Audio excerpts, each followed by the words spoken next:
And yet at the time, the whole motivation seemed to be a kind of collective revenge. There was this extraordinary moment after the invasion of Baghdad when this young American soldier climbed up on the statue which was soon of Saddam, which was soon to topple, and he put an American flag over Saddam's head, kind of like an executioner's hood. Now, very quickly, his commanders told him, pull this thing down, we don't want this kind of image. But a reporter went up to the guy and said, why did you do this? And the soldier was kind of breathless, still holding the flag in his hand, said, well, he says, this is not any flag. This is a flag that flew over the Pentagon the day that was attacked on September 11th. And I brought it with me all the way over here to Baghdad because I wanted to get even for what they did to us on that awful day. And the Reuters reporter said, well, you know, I hate to tell you this, but, Saddam had nothing to do with 9/11. He hated al-Qaeda. It had absolutely nothing to do with al-Qaeda. And the soldier said, I know that. But it makes me feel better because I feel like we've done something. What an extraordinary way of thinking. I mean, you have to have an imagination that's able to embrace, a frame of reference much broader than a small group of activists whom you can attack in order to include a kind of nameless other that might include people who are even their enemies in order to provide a sense of what? Of kind of relief from humiliation, a kind of restoration of manhood. What is it that this young Marine was trying to express when he wanted to put that flag over the head of Saddam? What is it that war brings to the human imagination? And what does religion have to do with it? In my books, I've developed a thesis of cosmic war, and that is the idea that behind many of acts of terror and political violence, religious violence that are related to religion around the world, political violence related to religion. They're not really religious violence in the sense of attacks for religious reasons, but they're attacks for political reasons that often have religion related to them. And what does religion bring to that encounter and that struggle? Well, of course, images of warfare is one of the things that they do.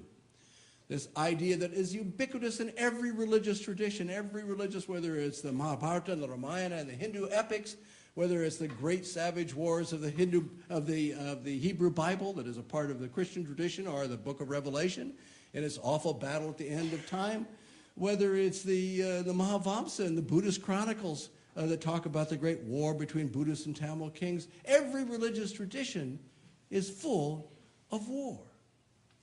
And it gives us, insofar as we participate in it, either vicariously as Christian soldiers, if we're Christian, or Jewish or Muslim activists who are in some ways embracing those images, a sense of a world in conflict in an ultimate terms between good and evil, or right and wrong, in which people who participate in that, even in an imaginary war, participate as soldiers.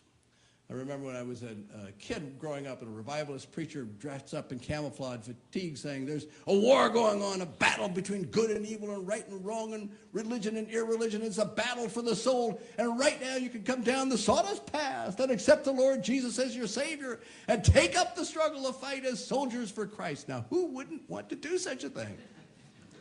I myself was saved on several occasions because that idea of participating in a great and glorious cause and cosmic war is transforming, not just socially, but also individually, to be a soldier in war. So the acts that we see as terrorism are, in the imagination of people who perpetrate them, an act that is symbolic, is conducted in order to kind of portray, to live out that experience of war that's imagined within their view of the world.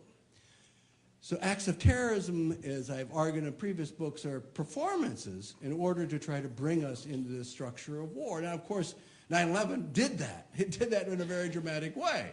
But it's not unique, and every religious tradition is full of war, and it's full of violence in various forms. But it's this overarching image of war that I find so touching. It's not just religion, of course.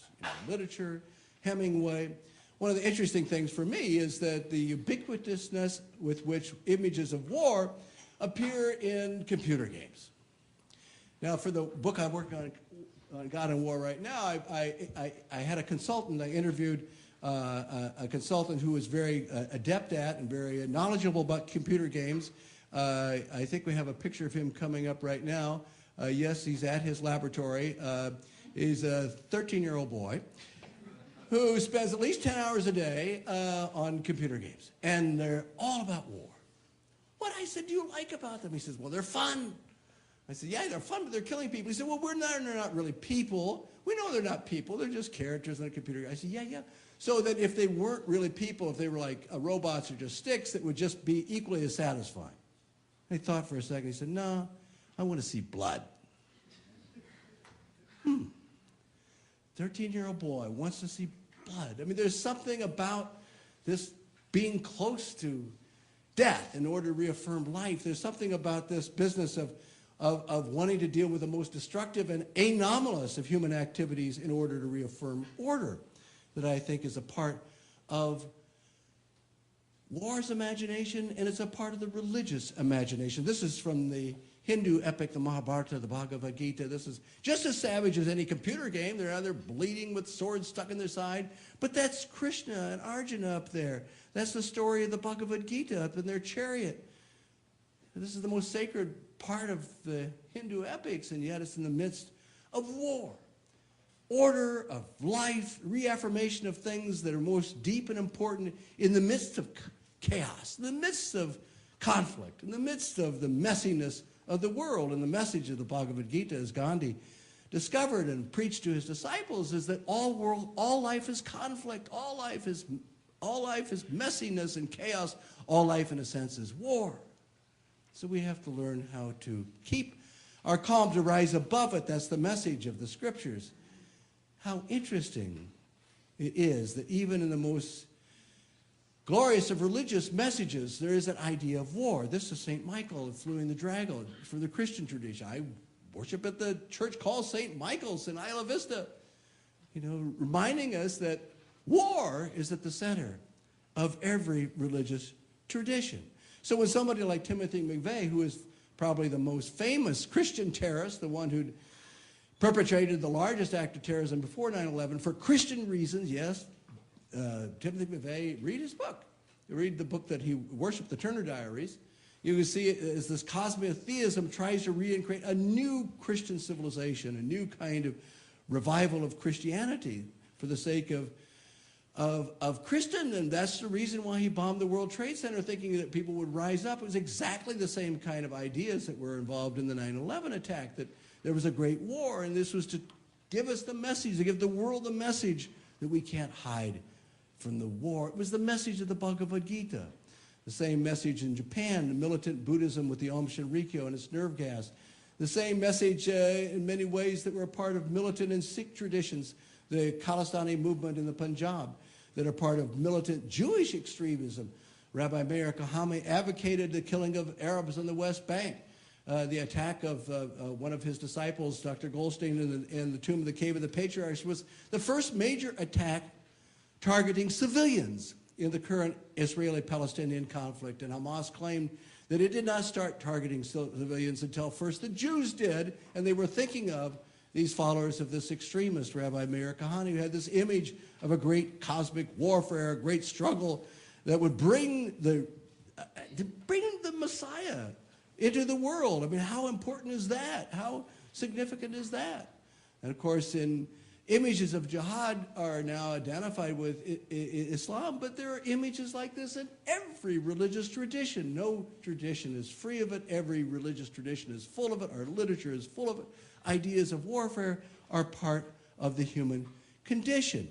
This is a fellow I interviewed in 1993, Abu Lima, who said that his own struggle was an effort to try to live out what he thought was the fullness of his teachings. So why is this the case? My concluding idea is that religion and warfare are eerily the same in this sense.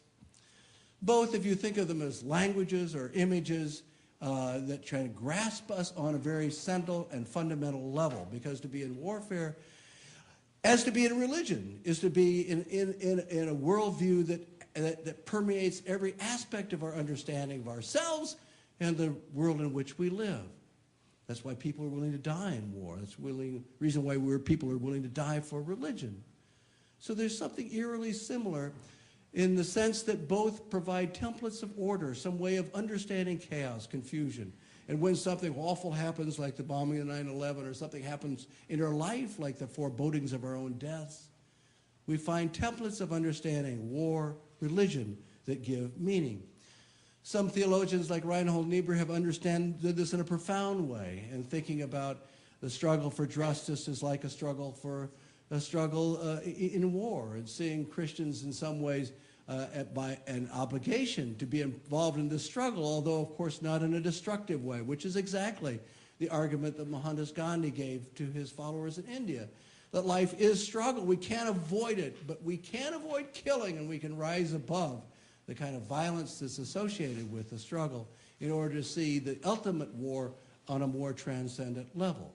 It's these messages, I think, that are able to deflect the kind of awful collusion between religion and war in a destructive way, and portray the relationship between religion and struggle, a struggle for justice, a struggle for peace, on a more transcendent level. And the image from the artist Picasso, that horrible image of Guernica, of warfare, that on one hand displays so tragically the savagery of warfare with this eerie shaft of light and the awful screams of the horse's hoof and the broken swords, also contain an image of hope, because if you look at the bottom of the screen in the center, you will see in the midst of all this madness and carnage, a broken hand holding on to a broken sword, and from it a flower begins to grow.